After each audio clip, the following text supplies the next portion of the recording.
ونشهد أن لا إله إلا الله وحده لا شريك له ونشهد أن سيدنا ونبينا وشفيعنا وحبيبنا ومولانا محمدا عبده ورسوله صلى الله تعالى عليه وعلى آله وأصحابه وبارك وسلم أما بعد فأعوذ بالله من الشيطان الرجيم بسم الله الرحمن الرحيم محمد رسول الله والذين معه أشداء على الكفار رحماء بينهم تراهم ركعا سجدا يبتغون فضلا من الله ورضوانا وقال رسول الله صلى الله عليه وسلم لا تسبوا أصحابي فوالذي نفسي بيده لو أنفق أحدكم مثل أحد ذهبا ما بلغ مد أحدهم ولا نصيفه وعن عبد الله بن عمر رضي الله تعالى عنهما قال لا تسبوا أصحاب رسول الله صلى الله عليه وسلم لمقام أحدهم معه ساعة يعني مع النبي صلى الله عليه وسلم خير من عمل أحدكم 40 سنة وقال أبو زرعة رضي الله تعالى عنه إذا رأيت الرجل ينتقص أحدا من أصحاب رسول الله صلى الله عليه وسلم فاعلم أنه زنديق اللهم صل على محمد وعلى آل محمد كما صليت على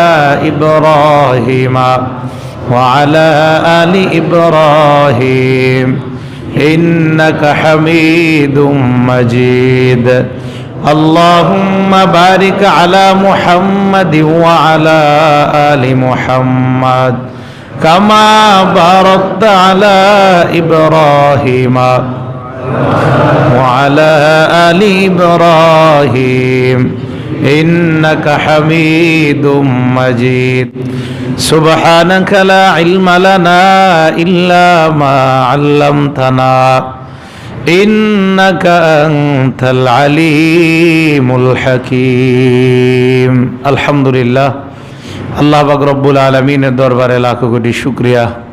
আল্লাহ আমাদেরকে অত্যন্ত বরকতপূর্ণ একটা দিন আল্লাহ আমাদেরকে জুমার নামাজে উপস্থিত হওয়ার তৌফিক দান করেছেন বলে আলহামদুলিল্লাহ। মুহররমের 10 তারিখ আজ। গত রাতে আমরা আলোচনা করেছিলাম খেলাফত ব্যবস্থা নিয়ে দীর্ঘ আলোচনা আমরা করেছি। আজকে আমরা যে আলোচনাটা করব এই আলোচনার মধ্যে উল্লেখযোগ্য কয়েকজন ব্যক্তির নাম আসবে, বিশেষ এবং মর্যাদাপূর্ণ ব্যক্তিত্ব যারা। এর মধ্যে একজন হলেন ইমাম মুআবিয়া রাদিয়াল্লাহু তাআলা আনহু। ইমাম মুআবিয়া রাদিয়াল্লাহু তাআলা আনহুর ব্যাপারেও আলোচনা আসবে। রসুল করিম সাল্লাল্লাহু আলাইহি ওয়াসাল্লামের নাতি, অত্যন্ত মহব্বতের পাত্র ইমাম হুসাইন রাদিয়াল্লাহু তাআলা আনহু, রসুল করিম সাল্লাল্লাহু আলাইহি ওয়াসাল্লামের একজন সাহাবা নু'মান ইবনে বাশীর রাদিয়াল্লাহু তাআলা আনহু, এবং রসুল করিম সাল্লাল্লাহু আলাইহি সাল্লামের আরেকজন নাতি ইমাম হাসান রাদিয়াল্লাহু তাআলা আনহু, এবং একজন পাপিষ্ঠ বলা যাবে তাকে, এর চেয়ে বাড়িয়ে কেউ বলবেন না,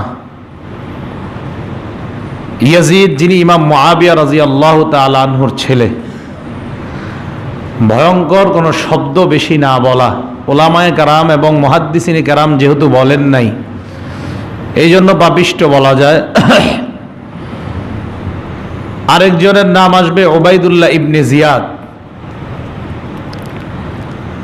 এইখানে বিশেষভাবে সাহাবা কয়েকজনের নাম আসবে, ইমাম মুআবিয়া, হাসান রাদিয়াল্লাহু তাআলা আনহু, হুসাইন রাদিয়াল্লাহু তাআলা আনহু এবং নু'মান ইবনে বাশির রাদিয়াল্লাহু তাআলা আনহুম।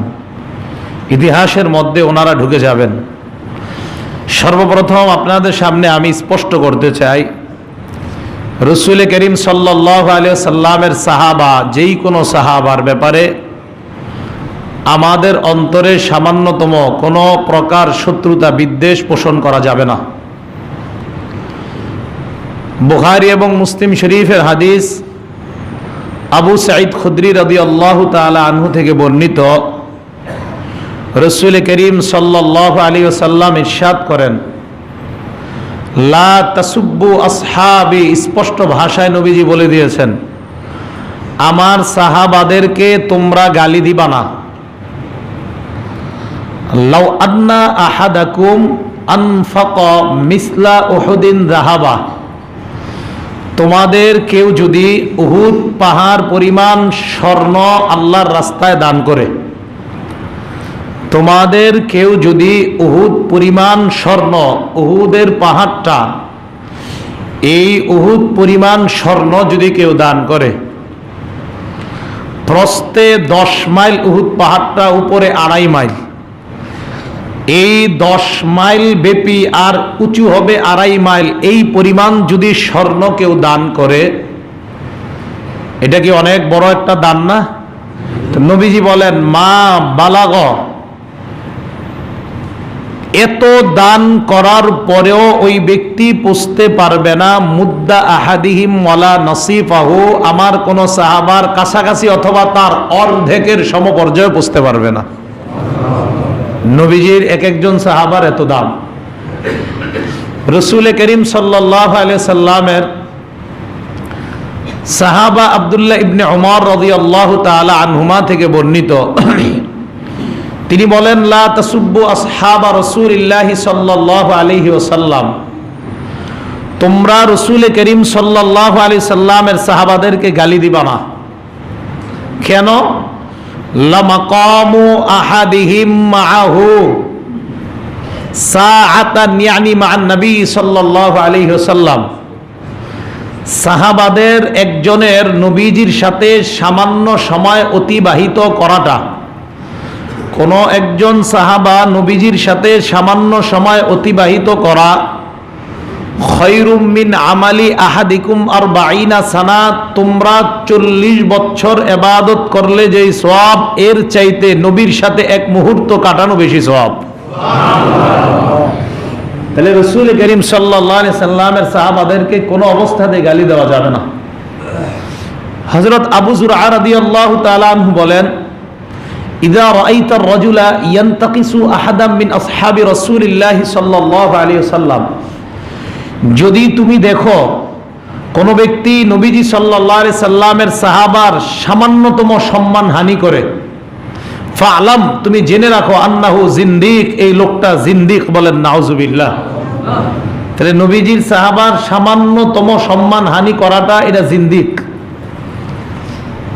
রাসূল করিম সাল্লাল্লাহু আলাইহি সাল্লামের সাহাবাদের শানের ব্যাপারে ইমাম আহমদ ইবনে হাম্বল রাহমাতুল্লাহি আলাইহি বলেন, ইযা রাআইতা আর-রাজুলা ইয়াযকুরু আহাদাম মিন আসহাবি রাসূলিল্লাহি সাল্লাল্লাহু আলাইহি সাল্লাম, তুমি যদি দেখো কোন ব্যক্তি নবীজির সাহাবার সমালোচনা করে, বিসুইন, খারাপ সমালোচনা, আলোচনা খারাপভাবে করে, ফাত্তাহিমহু আলাল ইসলাম, তুমি তার ইসলামের ব্যাপারে সন্দেহ পোষণ করো, তার ইসলাম, সে সঠিকভাবে ইসলামের উপরেই নাই, সে সঠিক মুসলমানই না।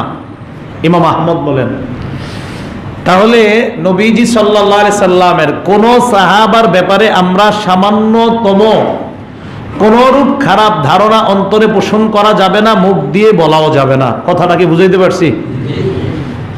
এই বিষয়গুলো আমরা সামনে রেখে যদি আলোচনা করি, তাহলে ইনশাল্লাহ আশা করা যাবে ইতিহাস থেকে আমরা কোনো সাহাবাদের ব্যাপারে অন্যদিকে আমরা যাব না। গত রাতে আমি বিষয়টা স্পষ্ট করেছিলাম যে সাহাবাদের ব্যাপারে মতনৈক্য, এটা প্রত্যেকের এলেম অনুযায়ী হয়েছে। এর মধ্যে সাহাবাদের মধ্যে একজন উল্লেখযোগ্য সাহাবা ইমাম মুআবিয়া রাদিয়াল্লাহু তাআলা আনহু। ইমাম মুআবিয়ার ব্যাপারে কোনো সামান্যতম সমস্যা সন্দেহ পোষণ করা যাবে না, কোনরূপ গালি দেওয়া যাবে না। এর সবচেয়ে বড় একটা কারণ, ইমাম মুআবিয়া রাসূল করিম সাল্লাল্লাহু আলাইহি সাল্লামের বিবির ভাই, মানে ওনার শ্যালক। ইমাম মুআবিয়ার বোনের নাম উম্মে হাবিবা। এই উম্মে হাবিবা রাসূল করিম সাল্লাল্লাহু আলাইহি সাল্লামের বিবি। উম্মে হাবিবা আবু সুফিয়ান রাদিয়াল্লাহু তাআলা আনহুর কন্যা। ইমাম মুআবিয়া আবু সুফিয়ান রাদিয়াল্লাহু তাআলা আনহুর ছেলে। নবীজিকে আবু সুফিয়ান রাদিয়াল্লাহু তাআলা আনহু বলেছিলেন, ইয়া রাসূলুল্লাহ, তিনটা জিনিস আপনি আমাকে ওয়াদা করতে হবে, এই তিনটা জিনিস আপনি সব সময় রাখবেন আপনার কাছে। কি? এক নাম্বার, আমার মেয়েটা আরবের সবচেয়ে সুন্দরী মেয়েদের একজন, বুদ্ধিমতী মেয়েদেরও একজন আমার মেয়েটা উম্মে হাবিবা, সে যেন মৃত্যু পর্যন্ত আপনার সাথে বিবি হিসাবেই থাকতে পারে, এই একটা বিষয় আমি আপনার কাছে চাই। আল্লাহ রাসূল বললেন, হ্যাঁ আমি অঙ্গীকার করলাম, মৃত্যু পর্যন্ত উম্মে হাবিবা আমার বিবি হিসাবেই থাকবে। দুই নাম্বার, আমার ছেলে মুআবিয়া, এই মুআবিয়া ছোটবেলা থেকেই তার খুব বুদ্ধি, জ্ঞানও খুব ভালো। আপনি চাইলে তাকে যেই কাজের দায়িত্ব দিয়েছেন এই কাজের দায়িত্ব থেকে অব্যাহতি দিবেন না। কি কাজ? রসুলের জীবনের শ্রেষ্ঠ একটা কাজ, যেই কাজের ব্যাপারে ইমাম মুআবিয়াকে যদি আমরা ছোট মনে করি তাহলে কোরআনের উপরে সন্দেহ এসে যাবে। বলেন নাউজুবিল্লাহ। কোরআন যারা লিপিবদ্ধ করেছেন, ওহী যারা লিপিবদ্ধ করেছেন, এর মধ্যে একজন হলেন ইমাম মুআবিয়া রাদিয়াল্লাহু তাআলা আনহু। এই ইমাম মুআবিয়ার ব্যাপারে আবু সুফিয়ান বলেছেন, আমার ছেলেকে আপনি সব সময় এই ওহী লেখার কাজে আপনি রেখে দিবেন। জি, রাখলাম। এখন দেখেন, ইমাম মুআবিয়ার ব্যাপারে যদি আমরা সামান্য সমস্যা, সামান্যতম কোনো অপবাদ দেই তাহলে কোরআনের উপর কিন্তু প্রশ্ন এসে যাবে, তোমাদের কোরআন এমন ব্যক্তি লেখছে যার ব্যাপারে অপবাদ আছে। কি বলেন? তাহলে এই কথা বলা যাবে না। এই জন্য ইমাম মুআবিয়া রাদিয়াল্লাহু তাআলা আনহু অনেক বড় আলেম ছিলেন।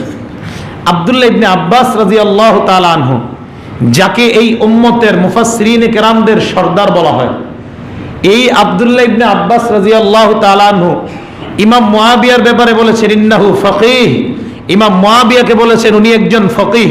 ফকিহ শব্দের অর্থ হলো পণ্ডিত, একজন জ্ঞানী, এমন জ্ঞানী কোরআন হাদিসের অভিজ্ঞ একজন আলেম হলেন ইমাম মুআবিয়া। ইমাম মুআবিয়ার ব্যাপারে আল্লাহ রাসূল সাল্লাল্লাহু আলাইহি সাল্লাম বলেন, আল্লাহুম্মা জাআলহু হাদিয়া মাহদিয়া ওয়াহদি বিহি। আল্লাহ তুমি মুআবিয়াকে হাদি বানাও। হাদি শব্দের অর্থ হেদায়েত, যারা হেদায়েতের কাজ করে এরকম বানাও মুআবিয়াকে। দুই নাম্বার মাহদিয়া, মুআবিয়াকেও তুমি হেদায়েত প্রাপ্ত বানাও। তিন নাম্বার ওয়াহদি বিহি, মুআবিয়ার মাধ্যমে অন্য মানুষকে তুমি হেদায়েত দান করো। রাসূল সাল্লাল্লাহু আলাইহি সাল্লামের দোয়া। এরপরে নবীজি দোয়া করেছেন, আমার উম্মতের প্রথম যেই দলটা নদী পথে যুদ্ধ করবে ওই দলে যারা থাকবে সবাই জান্নাতি। বলেন সুবহানাল্লাহ। ইমাম মুআবিয়া রাদিয়াল্লাহু তাআলা আনহু নৌপথে যুদ্ধের প্রথম যে যুদ্ধ পরিচালনা করেছেন এটা ইমাম মুআবিয়া। তাহলে এই হাদিস প্রমাণ করে ইমাম মুআবিয়াকে নবীজি জান্নাতি বলে দিয়েছেন। একজন জান্নাতি সাহাবা যার ব্যাপারে নবীজি বলেছেন, তার ব্যাপারে কোনো প্রকার আমাদের অন্তরে বিদ্বেষ থাকতে পারে এরকম কোনো অবস্থা যেন তৈরি না হয়। কোন কোন দল আছে, বৃহত্তর দল আমাদের এই দেশে এবং সারা পৃথিবীতে ছড়িয়ে আছে, যাদের অন্তরে ইমাম মুআবিয়ার ব্যাপারে বিদ্বেষ। সাবধান, বিদ্বেষ যদি থাকে তাহলে জিন্দিক হাদিসের পরিভাষা অনুযায়ী। এই জন্য এই জাতীয় কোন প্রকার অন্তরের মধ্যে সন্দেহ পোষণ করা থেকে আল্লাহ আমাদেরকে হেফাজত করেন। এক ব্যক্তি একজন আলেমকে বলছেন, ওমর ইবনে আব্দুল আজিজ উত্তম নাকি ইমাম মুআবিয়া উত্তম? এই কথা শোনার পর উনি রাগ হয়ে গেছেন। রাগ হওয়ার পর বললেন, লা ইউকাসু আহাদুম আসহাবা রাসূলিল্লাহি সাল্লাল্লাহু আলাইহি সাল্লাম। আরে নবীর সাহাবার সাথে কিভাবে তোমরা কাউকে তুলনা করো? আল্লাহ রাসূলের এক একজন সাহাবার এত মর্যাদা, সারা পৃথিবীর মানুষগুলা আব্দুল কাদের জিলানী বানায় দাও, সারা পৃথিবীর মানুষগুলা হাসান বসরি বানায় দাও, সারা পৃথিবীর মানুষগুলা ওমর ইবনে আব্দুল আজিজ বানায় দাও, সারা পৃথিবীর মানুষগুলা ইমাম আবু হানিফা বানায় দাও। আব্দুল কাদের জিলানী যদি প্রত্যেকটা মানুষ হয় দুনিয়ার, তাহলে কি দুনিয়াতে আর কোনো খারাপ কাজ করবে কেউ? এরপরেও সারা পৃথিবীর আব্দুল কাদের জিলানী একদিকে রাখো, আল্লাহ রসুলের সবচাইতে নিম্ন যেই সাহাবা তাকে এক পাল্লায় রাখো, আল্লাহর দরবারে ওই পাল্লার ওজন বেশি হয়ে যাবে। এ হলো রাসূল করিম সাল্লাল্লাহু আলাইহি সাল্লামের সাহাবাদের অবস্থান। তাহলে আমরা এতটুকু ওই পর্যন্ত ক্লিয়ার হলাম, রাসূল করিম সাল্লাল্লাহু আলাইহি সাল্লামের কোন সাহাবার ব্যাপারে অন্তরেও না মুখের মধ্যেও কোনোদিন কোনো খারাপ কথা আনা যাবে না। আল্লাহ আমাদেরকে তৌফিক দান করেন। রাসূল করিম সাল্লাল্লাহু আলাইহি সাল্লামের দুই নাতি, একজনের নাম হাসান আরেকজনের নাম হুসাইন, বিখ্যাত নাতি আরো ছিলেন। এই হাসান, একটা বর্ণনার মধ্যে আসছে রসুলের এই যে এই জায়গাটা দেখেন অর্ধেক, তার মানে আপনার রসুলের পাজর মোবারক থেকে নিয়ে উপরের অংশটা, এই জায়গাটা হযরত হাসান রাদিয়াল্লাহু তাআলা আনহুর এই পাজর থেকে নিয়ে এই মাথা পর্যন্ত জায়গাটা পুরো একদম দেখতে রসুলের মতো দেখা যায়। আচ্ছা, ইমাম হুসাইনের পাজর থেকে নিয়ে পা পর্যন্ত জায়গাটা, এই পুরা শরীরের বাকি অর্ধেক অংশটা দেখতে পুরো আল্লাহ রসুলের মতো দেখা যেত। তাহলে দুই ভাই মিলা কমপ্লিট কার মতো দেখা যেত? রাসূল করিম সাল্লাল্লাহু আলাইহি সাল্লামের মতো। নবীজি সাল্লাল্লাহু আলাইহি সাল্লাম তাদের দুইজনের ব্যাপারে বলেছেন, হুমা রাইহানাতায়া ফিদ দুনিয়া, এই দুইজন হলো দুনিয়ার মধ্যে আমার দুইটা গোলাপ। বলেন সুবহানাল্লাহ। হাসান আর হুসাইনকে নবীজি গোলাপ বললেন। আরেক হাদিসের মধ্যে বলছেন, সাইয়্যিদা শাবাবি আহলিল জান্নাহ, হাসান এবং হুসাইন জান্নাতে যারা যুবক হবে, এই যুবকদের নেতা হবে জান্নাতের মধ্যে আমার নাতি হাসান এবং হুসাইন রাদিয়াল্লাহু। হযরত হুসাইন রাদিয়াল্লাহু তাআলা আনহু, রাসূল করিম সাল্লাল্লাহু আলাইহি সাল্লাম তাকে অনেক মহব্বত করতেন। হাসান রাদিয়াল্লাহু তাআলা আনহুকেও মহব্বত করতেন। রাসূল করিম সাল্লাল্লাহু আলাইহি সাল্লামের নাতি হাসান হযরত আলী রাদিয়াল্লাহু তাআলা আনহুর মৃত্যু পর্যন্ত গত রাতে আমরা আলোচনা করেছি। আলী রাদিয়াল্লাহু তাআলা আনহুর ইন্তেকালের পর হযরতে হাসান যখন খেলাফতের দায়িত্ব পাইলেন, 6 মাস পর্যন্ত উনি রাষ্ট্র চালাইলেন। এরপর ইমাম মুয়াবিয়ার হাতে ক্ষমতা দিয়ে উনি মদিনায় থাকতে লাগলেন। হযরত হাসান রাদিয়াল্লাহু তাআলা আনহুর ওনার বিরুদ্ধে ওই আব্দুল্লাহ ইবনে সাবার নামটা মনে আছে তো আপনাদের? এই সাবা গোষ্ঠী ইমাম হাসানের বিরুদ্ধে চুপে চুপে ষড়যন্ত্র করতে লাগছে। ইমাম হাসান রাদিয়াল্লাহু তাআলা আনহু যেই মেয়েদেরকে বিয়ে করেছেন, এর মধ্যে একজন বিবির নাম জিম আইন দাল তা জাদা। জাদা কি বললাম? জাদা। এই জাদা ইমাম হাসানের একজন বিবি, তার নাম হলো জাদা বিনতে আশআস। এই জাদাকে বিয়ে করার পর দেখতে খুব সুন্দরী জাদা, স্বাভাবিকভাবেই সুন্দরী স্ত্রীর প্রতি স্বামীর দুর্বলতা একটু বেশি থাকে। এটা কি বলেন আপনারা? এটাই তো হওয়া উচিত। হযরত হাসান রাদিয়াল্লাহু তাআলা আনহু জাদাকে অনেক মহব্বত করেন, সুন্দরী বিবিও। প্রতি রাতে মিষ্টি পানি পান করায় হযরত হাসানকে, এটাও খুব ভালো। আল্লামা ইবনে কাসির আল বিদায়া ওয়ান নিহায়ার 8ম খণ্ডে একটা বর্ণনা এনেছেন। হযরত হাসান একদিন স্বপ্ন দেখলেন। কি স্বপ্ন? রাআ ফিল মানাম আন্নাহু মাকতুবুন বাইনা আইনাইহি কুল হুয়াল্লাহু আহাদ। হযরতে হাসান একদিন স্বপ্নে দেখলেন, হাসান স্বপ্নের মধ্যে দেখে তার কপালের মধ্যে কুল হুয়াল্লাহু আহাদ এই সূরাটা লেখা। হযরতে হাসান স্বপ্ন ভাঙার পর হাসান মনে করলেন উত্তম বড় স্বপ্ন। ফাফারিহা বিযালিকা, হযরতে হাসান বড় খুশি হয়ে যায়। মদিনার বড় ইমাম সাঈদ ইবনুল মুসাইয়াব স্বপ্নের ব্যাখ্যা জানতেন। তার কাছে যখন এই স্বপ্নটা যায়, হযরত সাঈদ ইবনুল মুসাইয়াব বলেন, এই স্বপ্ন যদি আল্লাহর নবীর নাতি হাসান দেখে থাকেন, ফাকাল্লামা বাকিয়া মিন আজলিহি, হাসানের আর বেশি দিন দুনিয়ার মধ্যে থাকার সময় নাই। হযরতে হাসান খুব দ্রুত বিদায় নেবেন। সাঈদ ইবনুল মুসাইয়াব ব্যাখ্যা করে দিলেন, হাসান দুনিয়ার মধ্যে আর বেশি দিন থাকবে না। হাসান মনে হয় খুব দ্রুত দুনিয়া থেকে বিদায় নিবে। এই কথা বলার পর হযরতে হাসান জীবন যাপন করতে লাগলেন। একদিন হযরতে হাসান রাতের বেলা তার বিবির কাছে পানি চাইলেন, পানি পান করলেন। পানি পান করার পর হযরতে হাসান বুঝতে পারলেন ওনার পেটের মধ্যে একটু সমস্যা দেখা দেয়। হাসান বারবার বাথরুমে যাওয়া আরম্ভ করলেন। সিয়ারু আলামিন নুবালার মধ্যে আল্লামা ইমাম যাহাবী রাহমাতুল্লাহি আলাইহি উল্লেখ করেন, আন্না জাদাতা সাকাতিল হাসানা আস-সাম্মা। সাম্মুন শব্দের অর্থ হলো বিষ। এই জাদা নামক সুন্দরী বিবি পানির সাথে একটু বিষ মিশায়া দেয়। হযরতে হাসান এই বিষ নামক পানির সাথে মিশ্রিত বিষ পান করার কারণে হযরতে হাসানের পেটের মধ্যে সমস্যা দেখা দেয়। হাসান বারবার বাথরুমে যায়, আবার হযরতে হাসান আসেন। হযরতে হাসান একদিন বলেন, মনে হয় আমাকে অনেক দিন আগেই বিষ পান করাইছে, তবে এবার মনে হয় সবচেয়ে ভয়ঙ্কর বিষ আমার পেটে দেওয়া হয়েছে। একদিন দুই দিন নয়, 40 দিন পর্যন্ত উনি বারবার বাথরুমে যায়, আবার বের হয়। এত পরিমাণ কষ্ট নবীর নাতিকে দেওয়া হয়। ইমাম হুসাইন একদিন হাসানের সাথে দেখা করতে যায়। যাওয়ার পর ইমাম হুসাইন হযরতে হাসানকে এবার প্রশ্ন করলেন, আম্বিনি, আমাকে আপনি বলেন, মান সাকাকা আস-সাম্মা, কে আপনাকে এই বিষ খাওয়াইছে? হযরতে হাসান জবাব দিলেন, মা আনা মুহাদ্দিসুকা হাযা, আমি তোমাকে এটা বলবো না। হুসাইন বললেন, কেন? হযরতে হাসান বললেন, আমি যদি বলি তাহলে কি তুমি তাকে হত্যা করবা? হযরতে হুসাইন জবাব দেয়, হ্যাঁ, আমি তাকে হত্যা করব। ইমাম হাসান জবাব দিলেন, আমি তো নিশ্চিত বলতে পারি না, তবে একজনকে আমার সন্দেহ হয়। সন্দেহ করার কারণে যদি আমি তোমাকে তার নামটা বলে দেই, সত্যি যদি সে আমাকে বিষ পান করায় থাকে তাহলে তো হত্যা করা ঠিক আছে, আর যদি আমাকে বিষ পান করায় না থাকে তাহলে যদি তাকে হত্যা করো, আমার কারণে একজন নিরপরাধ মুসলমান মারা যাবে, এটা আমি বরদাস্ত করব না। এই আলোচনা থেকে বোঝা যায়, যদিও ঐতিহাসিকগণ ইমাম হাসানের বিবি জাদার ব্যাপারে লেখছে জাদা তাকে বিষ পান করাইছে, এই জায়গায় আবার ইতিহাস একটু অন্যদিকে চলে যায়। ইমাম হাসান বলছেন, আমার যাকে সন্দেহ হয়, বলেন নাই নিশ্চিত করে কারো নাম, তবে ঐতিহাসিকরা বলেন ইমাম হাসানের কাছে যেহেতু জাদার যাতায়াত বেশি ছিল, এই জন্য ওনারা বলেন জাদাই মনে হয় কাজটা করেছে।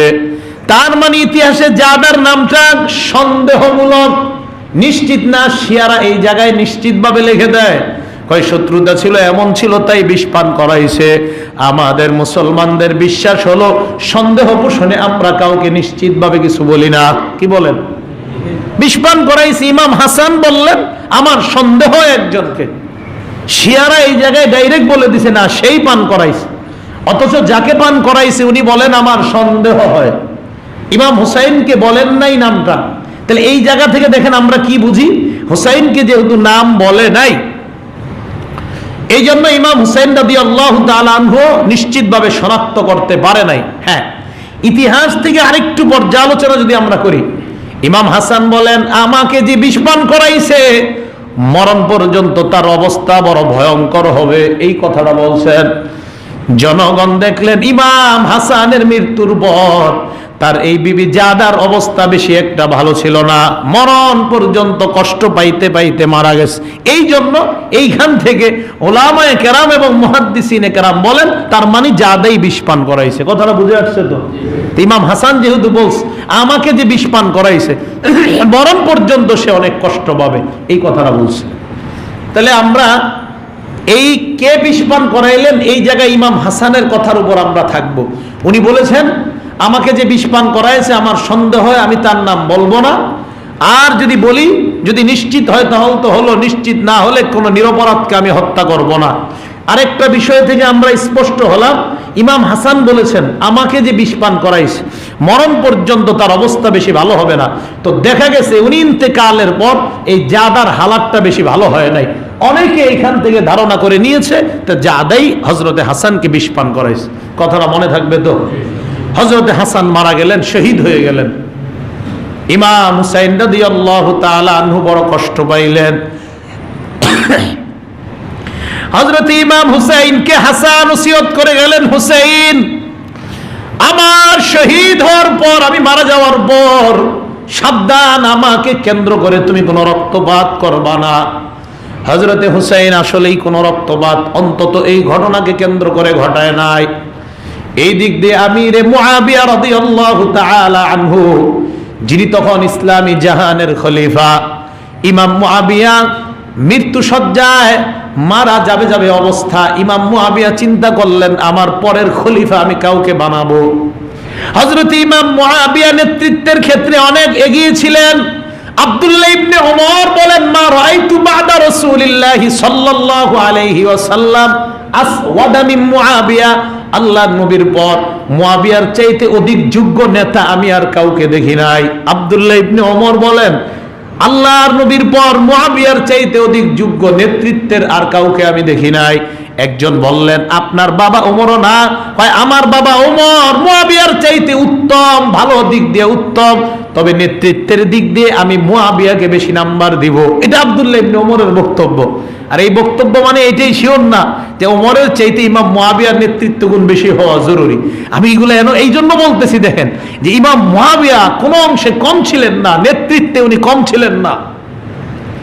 ইমাম মুআবিয়া চিন্তায় জনগণের সাথে পরামর্শ করতে লাগলেন আমার পরে আমি কাকে খলিফা বানাইতে পারি। হাজার হাজার মানুষ সাপোর্ট করলেন আপনি আপনার ছেলে ইয়াজিদকে খলিফা বানান। ইমাম মুআবিয়া চিন্তা করলেন ইয়াজিদকে কেন? তারা বলল ইয়াজিদের নেতৃত্ব গুণ আছে, অনেক যুদ্ধ পরিচালনা ইয়াজিদ করেছে, এই জন্য ইয়াজিদকে বানান। আল্লাহর নবীর সাহাবা ইমাম মুআবিয়া অন্যান্য উলামায়ে কেরামের সাথে পরামর্শ করলেন, সবাই রায় দিলেন ইয়াজিদকে আপনি খলিফা বানাইতে পারেন। কেন পারেন? কারণ ইয়াজিদের নেতৃত্ব গুণ ভালো আছে। এই জায়গায় আপনারা শিওর হবেন ইয়াজিদ নেতৃত্ব দেওয়ার মতো আসলেই তার যোগ্যতা ছিল। হযরত ইমাম মুআবিয়া দেখলেন ইয়াজিদ বড় তাহাজ্জুদ গুজার, কিন্তু চুপে চুপে ইয়াজিদের একটা খারাপ রূপ আছে, এটা ইমাম মুআবিয়া জানতেন না। ইমাম মুআবিয়া ইয়াজিদকে খেলাফত দেওয়ার পর জীবদ্দশায় ইয়াজিদের পক্ষে উনি বায়াত নেওয়া শুরু করে দেয়। মুসলমানদেরকে উনি বায়াত দিতে লাগলেন, মুসলমানরাও ইয়াজিদের হাতে বায়াত হতে লাগলো। কিন্তু দুইটা অঞ্চল মক্কা এবং মদিনা, এই জায়গার মুসলমানদের অবস্থা জানার জন্য ইমাম মুআবিয়া সংবাদ পাঠায়। যখন মক্কা মদিনার মুসলমানদের কানে যায়, তারা বললেন অসম্ভব, মুআবিয়ার ছেলে ইয়াজিদকে আমরা কখনো খলিফা মানতে পারি না। তাদেরকে প্রশ্ন করা হলো কেন? তারা এক বাক্যে জবাব দিলেন আল্লাহর নবীর নাতি ইমাম হুসাইন যদি আমাদেরকে না বলে আমরা কারো হাতে বায়াত হব না। হযরতে আব্দুল্লাহ ইবনে ওমরও তখন ছিলেন, আব্দুল্লাহ ইবনে জুবায়ের ছিলেন, সবাই ছিলেন। তারা বললেন এই আলেমরা না বললে আমরা ইয়াজিদের হাতে বায়াত হব না। হযরতে হুসাইনের কাছে প্রশ্ন করা হয় আপনি কি ইয়াজিদকে খলিফা হিসেবে মানবেন না? ইমাম হুসাইন সরাসরি জবাব দিয়ে দেয় অসম্ভব, ইয়াজিদ কখনো খেলাফতের যোগ্যতাই রাখে না। কয় কেন? কয় ইয়াজিদের ভয়ঙ্কর একটা রূপ আছে, তার বাবার সামনে অনেক ভালো, অনেকের সামনে অনেক ভালো, কিন্তু ইয়াজিদের মূলত আরেকটা রূপ আছে, ওই রূপটার কথা হয়তো তার বাবা জানে না। ইমাম হুসাইন সরাসরি বায়াত গ্রহণ করতে অস্বীকার জানায়। জানানোর পর ইমাম মুআবিয়া বুড়া অবস্থায় নিজেই সফর করলেন, মক্কায় গেলেন, মদিনায় গেলেন, আম্মাজান আয়েশা সিদ্দিকার সাথে সাক্ষাৎ করলেন। আম্মাজানকে বললেন আম্মাজান সবাই ইয়াজিদকে খলিফা হিসেবে মেনে নিছে, কিন্তু হুসাইন মানতে রাজি না। আম্মাজান আয়েশা বললেন আমি আপনার কথা শুনলাম, সাবধান নবীর নাতির উপর যেন সামান্যতম কোনো আঘাত না হয়, আল্লাহর নবীর নাতির যেন কোনো কষ্ট না হয়। ইমাম হুসাইনকে ইমাম মুআবিয়া ডাক দিয়ে চুপে চুপে বুঝানোর চেষ্টা করলেন। ইমাম হুসাইন কোনো মতেই ইয়াজিদের হাতে বায়াত হতে কোনো মতেই সব অবস্থায় অস্বীকার করতেছে। ইমাম মুআবিয়া ব্যর্থ হয়ে আবার চলে গেলেন সিরিয়ায়। সিরিয়ায় যাওয়ার পর যেদিন ইমাম মুআবিয়া ইন্তেকাল করবেন, ইয়াজিদকে ডাক দিয়ে কয়েকটা ওসিয়ত করলেন। ইয়াজিদ, এক নাম্বার ওসিয়ত ভালো করে শুনে নাও, আমার মনে হয় নবীর নাতি হুসাইন কখনোই তোমাকে খলিফা হিসাবে মানবে না। 2 নাম্বার, আমার মনে হচ্ছে মুসলমানদের মধ্যে একটা লড়াই হবে, যুদ্ধ হবে, এমনকি আল্লাহর নবীর নাতি হুসাইনও হয়তো যুদ্ধের ময়দানে অবতীর্ণ হবে। ইয়াজিদ, আমি তোমাকে মৃত্যু সজ্জায় ওসিয়ত করে গেলাম, সাবধান, আল্লাহর নবীর নাতির শরীরের মধ্যে যেন একটা ফুলের টোকাও না লাগে। কে বললেন? ইমাম মুআবিয়া। নবীর নাতির উপর সামান্য কোনো আসর যেন না পড়ে। এরপর মুআবিয়া বললেন, কারণ নবীর নাতির প্রতি মহব্বত দুনিয়ার সবচেয়ে বেশি মহব্বত আমাদের অন্তরে আর কে রাখে? নবীর নাতিকে এত মহব্বত আমরা করি, এর চাইতে অধিক মহব্বত আর কেই বা করতে পারে বলো? ইয়াজিদ এই কথা শোনার পর ইমাম মুআবিয়া যখন দুনিয়া থেকে বিদায় নেয়, ইয়াজিদ এবার চিন্তা করলো, সারা দুনিয়ার মানুষ যদি আমাকে শাসক হিসাবে মেনে নেয়, হুসাইন যদি না মানে, আমার এই শাসনের কোনো মূল্য নাই। এবার ইয়াজিদ একটা চিঠি লিখলো মদিনার গভর্নরের কাছে। মদিনার গভর্নর তখন ইয়াজিদের এই চিঠি পাওয়ার পর গভর্নরকে ডাইরেক্ট ইয়াজিদ বলল, হুসাইনকে গভর্নর হাউসে ডাকো, ডাকার পর আমার পক্ষে তাড়াতাড়ি বায়াত হওয়ার জন্য বলো। গভর্নর হাউসে হযরতে হুসাইনকে ডাকা হয়, আব্দুল্লাহ ইবনে জুবায়েরকেও ডাকা হয়। দুইজন বড় বড় সাহাবা গভর্নর হাউসে গেলেন। হাউসে ঢুকার পর সাথে সাথে দরজা বন্ধ করে দেওয়া হয়। এবার ইমাম হুসাইনকে মদিনার গভর্নর বলে, ও হুসাইন, তাড়াতাড়ি আপনি ইয়াজিদের পক্ষে বায়াত হয়ে যান। ইমাম হুসাইন সরাসরি জবাব দিলেন, আপনি কি আমাকে হুকুম করতেছেন নাকি আবদার করতেছেন? কয় আবদার। কয় আবদার করলে তোমার এই আবদারটা আমি রাখতে পারি না। কয় কেন? কয় কারণ ইয়াজিদ মোটেই খেলাফতের কোনো যোগ্যতা রাখে না। এবার ইমাম হুসাইন গভর্নর হাউসে স্পষ্ট যখন বিরোধিতা করে উনি বের হয়ে যাবেন, গভর্নর হাউসের দারোয়ানের হাতে একটা তরবারি। ওই দারোয়ান গভর্নরকে বললেন, আপনি অনুমতি দিলে হুসাইনের কল্লাটা আমি ফালায় দিতে পারি। গভর্নর সাথে সাথে চোখের পানি ছেড়ে দিয়ে জবাব দেয়, তুমি কোন কল্লায় আঘাত করতে চাও? এই গলার উপর আল্লাহর নবীর ঠোঁট মোবারক গুলা আমি কতবার দেখেছি। আল্লাহর নবীর ঠোঁট গুলা এতবার এই গলাটায় চুমা দিয়েছে, এই গলার মধ্যে বুঝি তুমি তরবারি দ্বারা আঘাত করতে চাও? ইমাম হুসাইন গভর্নর হাউস থেকে বের হয়। মদিনা থেকে উনি মক্কায় রওনা করলেন। মক্কা শরীফে উনি হিজরত করে চলে যায়, উমরা অথবা হজের উদ্দেশ্যে যায়, কোনো বর্ণনায় এমনি মদিনা থেকে উনি মক্কায় চলে যায়। কয়েকদিন পর চিঠি আসছে। কি চিঠি? কুফাবাসী একটা চিঠি পাঠায়। চিঠির মধ্যে লেখা, ও নবীর নাতি হুসাইন, আপনি কুফায় চলে আসেন, আমরা আপনাকে আমাদের খলিফা হিসেবে মনোনীত করব। আমরা ইয়াজিদের খেলাফত মানি না। ইমাম হুসাইন চিঠি পাওয়ার পর নীরব রইলেন। আরেকটা চিঠি আসছে, আবার নীরব রইলেন। একটা দুইটা নয়, 50টা চিঠি আসছে। কয়টা? 150টা, 150টা চিঠি আসছে। চিঠি আসার পর উনি চিঠি করলেন, সবার একই ভাষা, আপনি আসেন, আপনার হাতে আমরা বায়াত হব। ইমাম হুসাইন চিন্তা করলেন কথাটা কতটুকু সত্য যাচাই করা দরকার। ইমাম হুসাইনের চাচার নাম হলো আকিল, এই আকিলের ছেলের নাম হলো মুসলিম। ইমাম হুসাইনের চাচাতো ভাইয়ের নাম হলো মুসলিম ইবনে আকিল। ইমাম হুসাইন মুসলিমকে ডাক দিয়ে বললেন, ভাই, আমি চাই আমার আগে আপনি কুফায় যান, যাওয়ার পর তুমি কুফার অবস্থা যাচাই করবা, এরপর তুমি চিঠি পাঠাইলেই আমি কুফার উদ্দেশ্যে রওনা করব। ইমাম হুসাইন মুসলিম ইবনে আকিলকে পাঠিয়ে দেন। মুসলিম ইবনে আকিল যখন রওনা হয়, ফজরের নামাজের পর আল্লাহর কাছে হাত তুলে দোয়া করতে লাগলেন, আল্লাহ, আমার জানা নাই আর মক্কা মদিনায় আমি আসতে পারবো কিনা। মাবুদ গো, তোমার নবীর নাতি হুসাইনের পক্ষ থেকে আমি কুফার উদ্দেশ্যে রওনা করলাম, মেহেরবানি করে আল্লাহ তুমি নবীর নাতিকেও ভালো রাখো, আমিও চলে যাচ্ছি। আল্লাহ, আমার গুনাহ আর অপরাধ থেকে থাকলে মাফ করে দাও, নবীর নাতির দায়িত্ব যেন আমি পালন করতে পারি। মুসলিম ইবনে আকিল কুফার উদ্দেশ্যে রওনা হয়।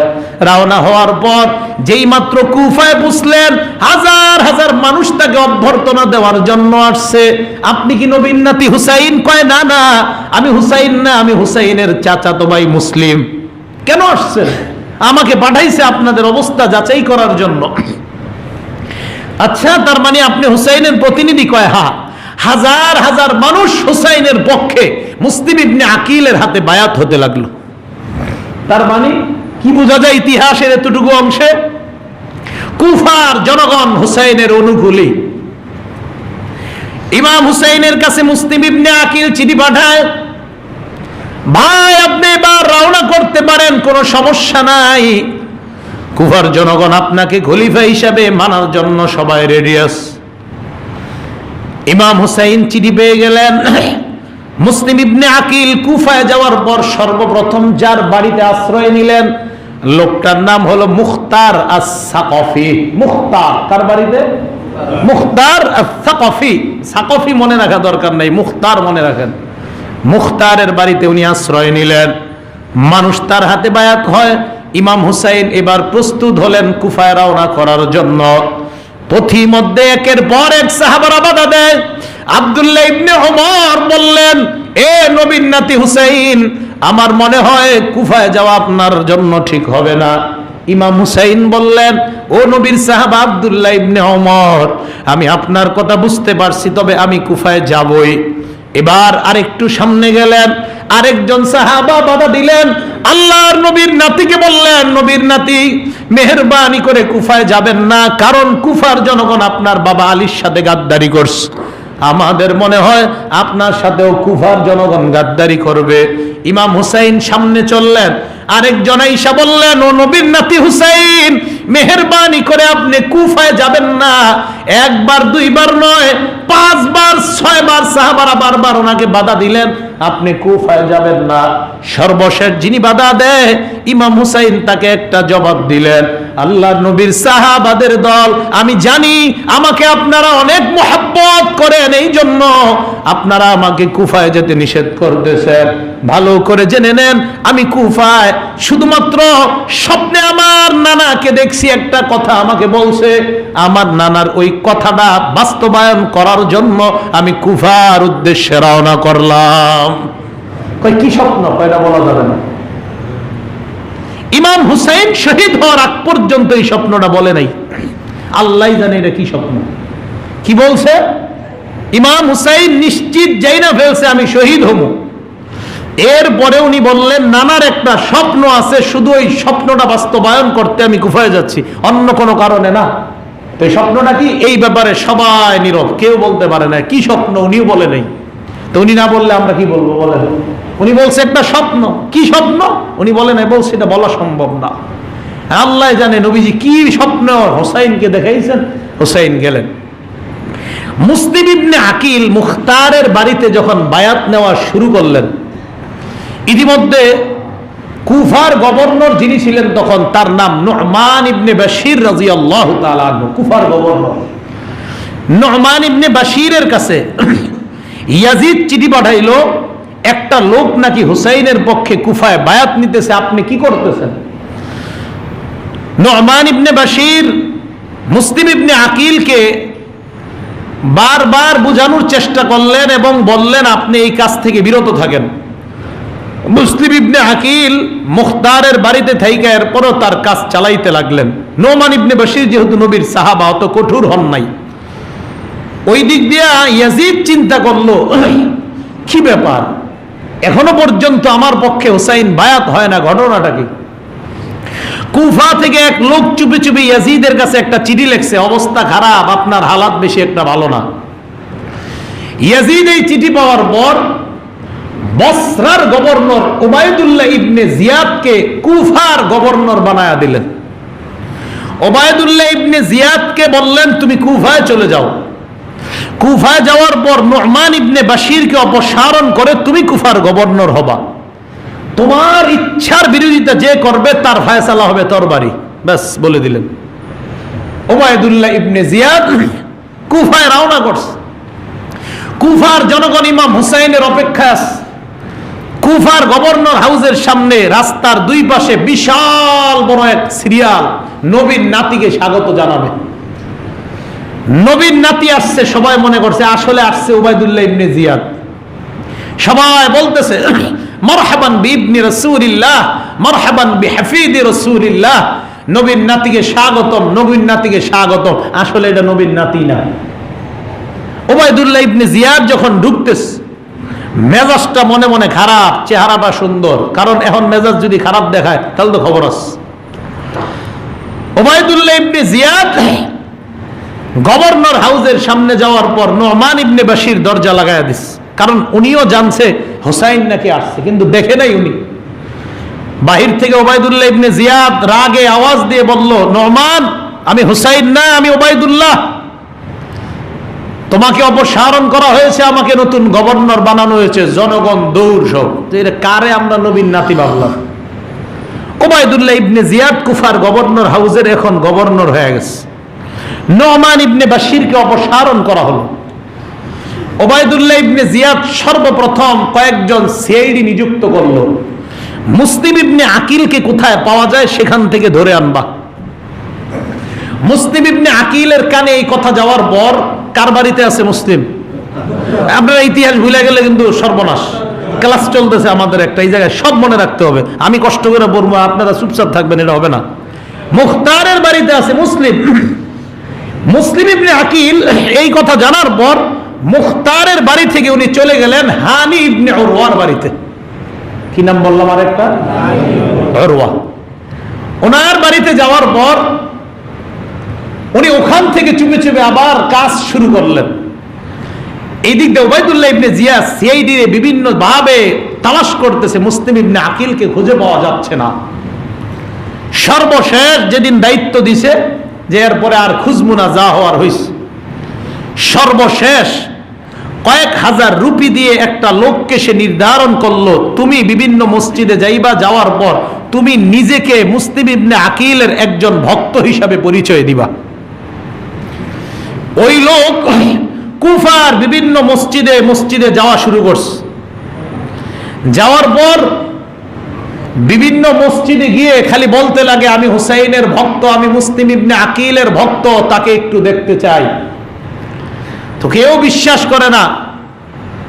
নিরুপায় ব্যর্থ হয়ে একদিন জোহরের নামাজ পড়ার পর, আজকেই কাজ শেষ, এরপর আর সেই ডিগ্রি করবে না সে। জোহর পড়ার পর এক মুরব্বী দেখে লোকটা বৈশা বৈশা কান্দাস, মুনাজাতে কান্দার ভান করতেছে। তার মানে চোখের পানি যে শুধু মানুষের মুনাজাতে আহে এরকম না, বাটপার গো চোখে পানি আস। কি বলেন? হ্যাঁ, আপনারা দেখবেন বিভিন্ন জায়গায় অনেকের চোখের পানি আসতে সময়ও লাগে না। আমি চিন্তা করি এত পানি স্টকে আছে কেমনে। আমি বাটপারদের ব্যাপারে বলতেছি, কিছু বাটপার বিভিন্ন জায়গায় পানি নগদ আইসা পড়ে। তা আমি চিন্তা করি কোন স্টক টিস্টক আছে নাকি, আইসা পড়ে। যাই হোক, ওবায়দুল্লাহ ইবনে জিয়াদের ওই গুপ্তচর, তার পাশে একজন মুরব্বী বসা। ওই মুরব্বী দেখলেন লোকটা হারে কত ভালো মানুষ, সাথে একটা গাট্টি আছে। প্রশ্ন করলেন, মানান্তা মিন আইনা আনতা, কে আপনি কোত্থেকে আসলেন? লোকটা জবাব দিল, আমি শাম থেকে অথবা বসরা থেকে আসছি। কি চান? জবাব দিল, আনা উহিব্বু হাফিদা রাসূলিল্লাহি সাল্লাল্লাহু আলাইহি ওয়াসাল্লাম ওয়া মুশতাকুন লাহু, আমি আল্লাহর নবীর একনিষ্ঠ, নবীর নাতি হুসাইনের একনিষ্ঠ একজন ভক্ত। আল্লাহর নবীর নাতি নাকি এই এলাকায় আসছে, আমি জানতে পারলাম। দেখছেন কিভাবে বলছে, নাতি নাকি আসছে। মুরব্বী বলতেছে, নাতির কথা শুনছেন? কয় হ্যাঁ। কয় না না, নাতি তো আসে নাই, নাতির একজন প্রতিনিধি আসছে। এই কথা শোনার পর ওই লোকটা মনে মনে কয়, আমি তো জানি প্রতিনিধি আসছে, আমি তো তারই চাই। এবার মুরব্বী ওই লোকটাকে বললেন, সাবধান, কাউকে বলা যাবে না, চুপে চুপে মুসলিম ইবনে আকিলের কাছে বায়াত হইতে পারবেন। কয় যদি আপনার করুণা হয় তাহলে আমাকে নিয়ে যেতে পারেন, এবং এই যে টাকাগুলা নিয়ে আমি ঘুরতেছি, এই টাকাগুলাও ইমাম হুসাইনের জিহাদি ফান্ডে আমি দিতে চাই। মাশাআল্লাহ, রে কত বড় ভালো মানুষ। এবার লোকটাকে মুসলিম ইবনে আকিলের বাড়িতে নিয়ে যাওয়া হয়। হানি ইবনে উরওয়ার বাড়িতে নেওয়ার পর মুসলিম ইবনে আকিলের সাথে লোকটার সাক্ষাৎ হয়, তার টাকাগুলাও জিহাদি ফান্ডের মধ্যে নিয়ে নেয়। এবার ওবায়দুল্লাহ ইবনে জিয়াদের কাছে গিয়ে গুপ্তচর সব কথা লাগায় দেয়। ওবায়দুল্লাহ ইবনে জিয়াদ এবার খবর নিতে লাগলেন কার বাড়িতে? মুসলিম ইবনে আকিল। বারবার লোক পাঠাইলেন, লোকেরা এসে একবারও মুসলিম ইবনে আকিলকে হানির বাড়িতে পায় না।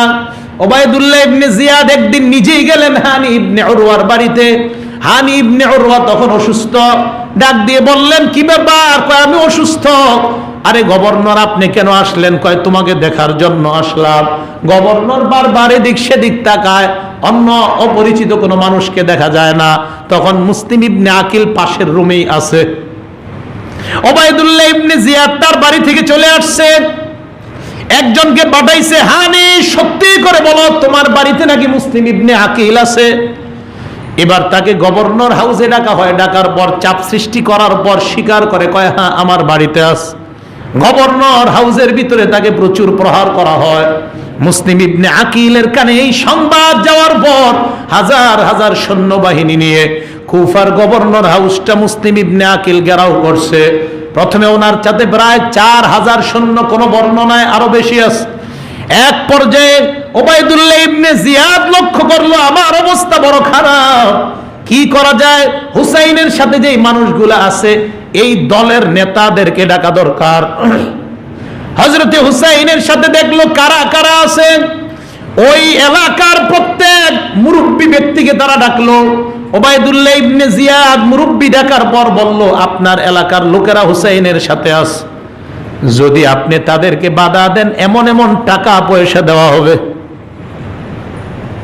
প্রত্যেকটা এলাকার প্রধানদেরকে ডাক দিয়া প্রচুর অর্থের লোক দেখা বলল, আপনার এলাকার লোকদেরকে আপনি বাধা দেন, টাকা পয়সা দেওয়া হবে। এটা কিন্তু নেতৃত্বের একটা শয়তানি গুণ, জানেননি আপনারা? হ্যাঁ, কোন দলের প্রধানদের নিজের হাতে নিয়ে নেবেন, বাস আমার শয়তানি সব ঠিক থাকবে।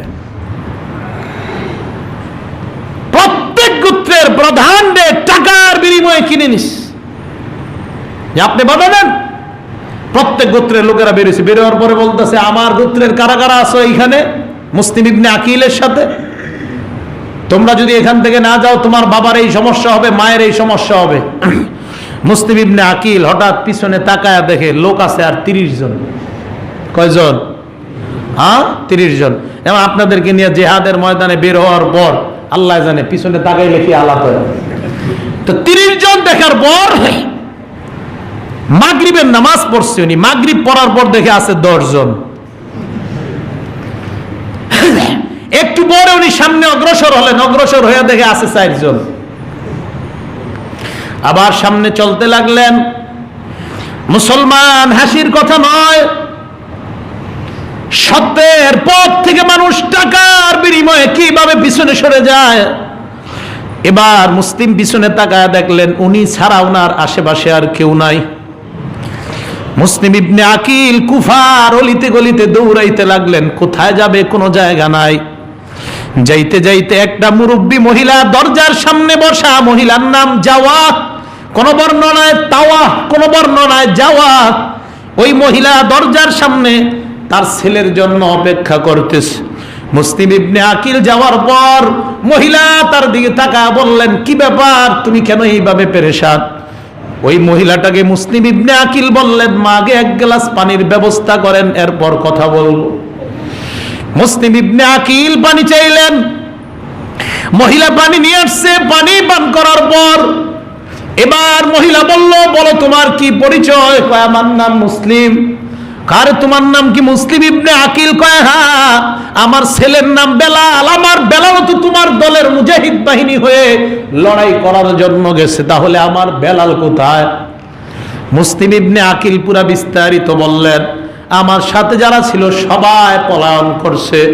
মুসলিম ইবনে আকিলকে মুরব্বী মহিলা ঘরের একটা কামরার মধ্যে জায়গা দিলেন। বেলাল একটু পরে বাড়িতে আসছে, দেখে মা বারবার একটা কামরায় যায় আবার বের হয়। প্রশ্ন করলেন, মা লাকি, আম্মা কি হলো? লিমা তামুররিনা, বারবার কেন আপনি এইভাবে অতিক্রম করতেছেন? মা কোনো জবাব দেয় না। ভালো করে বলার পর মা এবার জবাব দেয়, সন্তান কাউকে বলবা না। মুসলিম ইবনে আকিল ওই ঘরের মধ্যে আছে। বেলাল এবার চিন্তায় পেরেশান, আমার কথা যদি ওবাইদুল্লাহ ইবনে জিয়াদ জানে আমাদের ঘরে মুসলিম ইবনে আকিল, তাহলে তো উপায় নাই। ওবাইদুল্লাহ ইবনে জিয়াদ ঘোষণা করলেন, যার ঘরে মুসলিমকে পাওয়া যাবে ওই ঘরের সবাইকে হত্যা করা হবে। এক পর্যায়ে ওই বেলাল চুপে চুপে ওবাইদুল্লাহ ইবনে জিয়াদকে বিষয়টা জানায়া দেয়। ওবাইদুল্লাহ ইবনে জিয়াদ 60 জন অথবা 70 জনের একটা বাহিনী পাঠায়া দিছে মুসলিমকে পাকড়াও করার জন্য। মুসলিম ইবনে আকিল মহিলার বাড়িতে নিজেই তাদের সাথে লড়াই উপনীত হলেন। লড়াই করতে করতে এক পর্যায়ে যখন ক্লান্ত হয়ে গেলেন, একজন বললেন, মুসলিম আর তুমি লড়াই করার দরকার নাই, চলো এবার নিরাপদে আমরা তোমাকে গভর্নর হাউসে পৌঁছায়া দেই।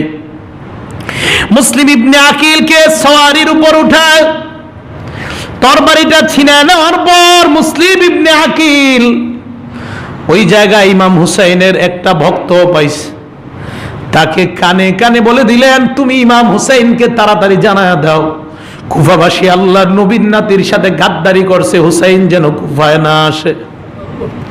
মুসলিম ইবনে আকিল এবার গভর্নর হাউসে যাওয়ার পর উবাইদুল্লাহ ইবনে জিয়াদ ঠাট্টা করা শুরু করছে। গভর্নর হাউসের ছাদের উপর উঠানো হয়, উঠানোর পর বলল, তোমার শেষ কোনো ইচ্ছা আছে কিনা? কয় হ্যাঁ আছে। কি ইচ্ছা? একজনকে ডাক দিয়ে বললেন, ওমকে আমার কাছে এত টাকা পায়, টাকাগুলো তুমি পরিশোধ করে দিবা, আর যদি পারো নবীর নাতি হুসাইনকে বাধা দাও, উনি যেন কুফায় না আসে। এবার মুসলিম ইবনে আকিল ছাদের উপর থেকে যখন নাকি তাকে নিচে ফেলানো হয়, যেই মাত্র মুসলিম ইবনে আকিলকে ফেলাবে, ঠোঁট দুইটা নড়তেছে, একজন তার মুখের কাছে গিয়ে কানটা লাগায়, মনে করছে মনে হয় আমাদের কারো কাছে নিরাপত্তা চাইতেছে। কানটা তার মুখের কাছে লাগানোর পর দেখে মুসলিম ইবনে আকিলের জবান থেকে আল্লাহ আল্লাহ নাম উচ্চারিত হয়। হযরতে মুসলিম ইবনে আকিলকে যখন ফালানো হয়, গভর্নর হাউসের ছাদ থেকে ধাক্কা মারা হয়, ছাদের উপর থেকে যখন উনি নিচে পড়ে যায়, লাশটা ওনার থেতলিয়ে যায়। মুসলিম ইবনে আকিলের সামনে আইসা উবাইদুল্লাহ ইবনে জিয়াদ লাঠি দিয়েই বলতে লাগলো, বায়াত মানতে পারো না, হুসাইনের মোহাব্বত দেখাও। এই জাতীয় উল্টা পাল্টা কথা বলে ইমাম হুসাইনের কাছে ইতিমধ্যে সংবাদ যায়, এই নবীর নাতি আপনি কুফায় আসবেন না, কুফাবাসী আপনার সাথে গাদ্দারি করছে। ইমাম হুসাইনের পরেও রওনা করছেন। ইয়াজিদ অথবা উবাইদুল্লাহ ইবনে জিয়াদ হুর ইবনে জিয়াদ নামে একজনকে পাঠায়, হযরতে হুসাইনকে সে পথের মধ্যে আটকায়। ইমাম হুসাইন বললেন, আমার তিনটা প্রস্তাব তুমি রাখো। এক নাম্বার, আমাকে মক্কায় ফিরে যেতে দাও। দুই নাম্বার, আমার সাথে ইয়াজিদের দেখা করার ব্যবস্থা করো। তিন নাম্বার, মক্কাও নয় কুফাও নয়, অন্য কোনো জায়গায় আমাকে চলে যেতে দাও। কয়টা? হয়তো মক্কায়, না হয় ইয়াজিদের কাছে, না হয় মক্কাও না কুফায় না, অন্য কোথাও। এখন আপনাদের প্রশ্ন, হুজুর তো এই জায়গায় এসে উনি আবার ফিরে যেতে চাইলেন কেন? আল্লাহ জানে। ওই যে বলছেন না না রে, স্বপ্নে দেখছি আমি কিছু একটা বলছি, এখন কি বলছে যে না না, আল্লাহ ভালো জানে। তো উবাইদুল্লাহ ইবনে জিয়াদের কাছে এই প্রস্তাব যাওয়ার পর উবাইদুল্লাহ ইবনে জিয়াদের মনটা একটু নরম হয়েছে। আহারে, মুসলমানের মাঝে রক্তপাত না হোক, এটাই তো ভালো, আলোচনার মাধ্যমে মীমাংসা হোক। পাশে শিম মিম র শিমরুন, যাকে আমরা বাংলায় সীমার বলি, এই শিম ইবনে সিন্নাস, এই খন্নাস সীমার পাশ থেকে উবাইদুল্লাহ ইবনে জিয়াদকে বলল, ইয়াজিদের সাথে দেখা করতে দিয়েন না, আপনার সাথে দেখা করুক। তাহলে এই ইতিহাসে এই জায়গায় আরেকটা নতুন পেশ সৃষ্টি করছে সীমা, যে আপনি ইয়াজিদের সাথে তারা দেখা করতে দিয়েন না, আপনার সাথে দেখা করুন। হযরত হুসাইন বললেন, না, উবাইদুল্লাহ ইবনে জিয়াদের সাথে আমার কি দেখা, সে তো খলিফা না, খলিফার দায়িত্ব দাবিদার তো ইয়াজিদ, ইয়াজিদের সাথে আমি দেখা করবো, সাক্ষাৎ করবো। এই জায়গায় উবাইদুল্লাহ ইবনে জিয়াদ বিষয়টা মানতে পারে নাই। ইতিমধ্যে ইমাম হুসাইন রাদিয়াল্লাহু তাআলা আনহু উনি রওনা করলেন, কারবালার যে প্রান্তরটা ওইদিকে উনি রওনা করতে লাগলেন 7 তারিখ মুহররমের। এই তারিখে উনি আবার সন্ধির প্রস্তাব দিলেন। মুসলমানরাও দেখলো মুসলমানের মাঝে রক্তপাত ঘটবে না, এটা তো ভালো। 8 তারিখে উনি আবার চিঠি লিখলেন উবাইদুল্লাহ ইবনে জিয়াদের কাছে। চিঠির মধ্যে উনি লিখলেন যে আমরা চাই রক্তপাত না হোক, ইয়াজিদের সাথে আমার দেখার ব্যবস্থা করো। উবাইদুল্লাহ ইবনে জিয়াদ তখনও রাজি ছিলেন মুসলমানদের রক্তপাত না হোক। চিঠিও লেখছে একটা, যে যুদ্ধ যেন না হয়ে তাকে ইয়াজিদের কাছে পৌঁছায়া দেওয়া হয়। এই জায়গার মধ্যে একটা বর্ণনা আসছে, মাঝখানে সীমার চিঠি পাল্টায়া চিঠির ভাষা পাল্টায়া ফেলছে। সেই চিঠিটা নিয়ে আসছে, আসার পর থেকে চিঠির মধ্যে লেখা যুদ্ধ হবে, লড়াই হবে। তো এই জায়গার মধ্যে সামান্য সময়ের জন্য উবাইদুল্লাহ ইবনে জিয়াদকে আমরা একটু ভালো রূপ দেখিতাম কিছু সময়, যা একটু চাইছিল রক্তপাত না হোক। এবং যদি আমরা বাহ্যিকভাবে দেখি ইয়াজিদের একটা হালাত, ইয়াজিদ ও উবাইদুল্লাহ ইবনে জিয়াদকে একটা চিঠি লিখছে, যদি হোসাইন নিজেই রক্তপাত না চায় তো রক্তপাতের দরকার নাই। তা আল্লাহ ভালো জানে এটা কি ইয়াজিদের মনের কথা না মুখের কথা। এই জায়গায় একটু ভালো পাওয়া যায় লোকটারে, হ্যাঁ উনিও মনে হয় রক্তপাত চায় নাই। 8 তারিখ হযরত হুসাইনের সাথে তাদের কথা বাক্য বিনিময় হয়েছে। 9 তারিখ জোহরের নামাজ, আসরের নামাজ, মাগরিবের নামাজ, আর যে নামাজগুলো আছে বিশেষ করে কেরাতের নামাজগুলোর ব্যাপারে আসছে। ইমাম হুসাইনের ইমামতিতেই হুসাইন রাদিয়াল্লাহু তাআলা আনহুর সাথে যে 70 জন, এদের মধ্যে যারা পুরুষ ছিলেন তারা এবং বিপরীত বাহিনীর মুসলমান সবাই আল্লাহর নবীর নাতির ইমামতিতে নামাজ পড়ছে। নামাজ পড়ার পর 9 মুহররম রাতের বেলা ইমাম হুসাইন রাদিয়াল্লাহু তাআলা আনহু শুয়ে আছেন, ঘুমাইছে। ঘুম থেকে হঠাৎ লাফ দিয়ে উঠছে। পাশে ওনার বোন জয়নব ডাক দিয়ে বললেন, ভাইজান কি হয়েছে বলেন। হযরতে হুসাইন কোনো জবাব দেয় না। জয়নব বারবার পিড়াপিড়ি করতে লাগলেন, ভাই কি হয়েছে বলেন। জয়নবের কথায় হযরতে হুসাইন কোনো জবাব দেয় না। আবার বারবার বলার পর এবার হযরতে হুসাইন বললেন, নানাকে মাত্র স্বপ্নে দেখলাম। নানা বলছেন অনেক তাড়াতাড়ি নাকি আমি নানার সাথে সাক্ষাৎ করব, বলেন সুবহানাল্লাহ। জয়নব কান্নাকাটি শুরু করে দেয়। কান্নাকাটি করার সাথে সাথে হুসাইন ডাক দিয়ে বললেন, জয়নব আমি এখনো মরি নাই, মরার আগেই তুমি এইভাবে মাতম শুরু করলা। মাতম আমি মারা যাওয়ার পর না জানি তুমি কত মাতম করো। সাবধান সাবধান, আমি মারা যাওয়ার পর কোনো অবস্থাতেই মাতম করবা না। এর মানে ইমাম হুসাইন নিজেই বললেন নিজের আপন বোনকে, আমি মারা যাওয়ার পর কোনো অবস্থায় মাতম করবা না। ইমাম হুসাইন বললেন মাতম করবা না। ওনার আশেক, ওনার প্রকৃত ভক্ত একদল দাবিদার, তারা বলে আমরা হুসাইনের আশেক ভক্ত। তারা হুসাইনকে কেন্দ্র করে মাতম করে। হুসাইন কয় মাতম করবা না, তারা মাতম করে। হুসাইন কয় মাতম করবা না, তারা মাতম করে। আর দাবি করে আমরা আশেকে হুসাইন। আসলে এইগুলা আশেকে হুসাইন না, আশেকে শয়তান। সব শয়তানের ভক্ত। হুসাইন বললেন মাতম করবা না, এরা করে মাতম। তাহলে হুসাইন বললেন মাতম করবা, এরা করে মাতম। আপনারা হয়তো কালকে অনেকে যোগ দিচ্ছেন, আল্লাহ হেফাজত করুক, যা দেওয়া উচিত ছিল। আজকে হয়তো তাজিয়া মিছিল বের হইছে বা হবে, এই মিছিল বের হয়ে গেছে, হয়তো অনেকে যোগ দিতেও গেছে মনে হয় নবীর নাতির অন্তরের মধ্যে। রাসূল করিম সাল্লাল্লাহু আলাইহি সাল্লামের নাতি হুসাইন রাতের বেলা এবার সাথীদের উদ্দেশ্যে একটা বয়ান দিলেন, ভাষণ দিলেন। হে আমার সাথীরা, তোমরা মক্কায় চলে যাও অথবা নিরাপদ স্থানে চলে যাও। ভালো করে মনে রাখবা, ইয়াজিদের তোমাদের কারো প্রয়োজন নাই, ইয়াজিদের প্রয়োজন শুধুমাত্র আমি। তোমরা যদি কোথাও চলে যাও তোমাদেরকে কেউ আটকাবে না। আমি হুসাইন ছাড়া তোমাদের একজনকেও ইয়াজিদের বাহিনী আটকাবে না। এই কথা শোনার পর মুসলমানরা দাঁড়ায় বললেন, ও নবীর নাতি, আপনাকে কারবালার প্রান্তরে ছেড়ে যাব। আল্লাহর নবীর কাছে কি জবাব দিব? নবীর নাতিকে একা ছেড়ে আমাদের পক্ষে কোথাও যাওয়া সম্ভব নয়। হযরতে হুসাইন দীর্ঘ ভাষণ দিলেন, তোমাদের থাকার প্রয়োজন নাই। 10ই মুহররম উভয় পক্ষের মধ্যে জিহাদের দামামা বেজে যায়। লড়াই চলতেছে, তুমুল লড়াই। লড়াই করতে করতে হুসাইনের বাহিনীর অনেকেই শহীদ হয়ে যায়। বাচ্চাদেরকে উনি নিষেধ করলেন বের হইতে। কোন বর্ণনায় ছোট্ট একটা বাচ্চা পানির জন্য হাহাকার ছটফট করতেছে। ইমাম হুসাইন বললেন তাকে অন্তত পানির ব্যবস্থা করে দাও।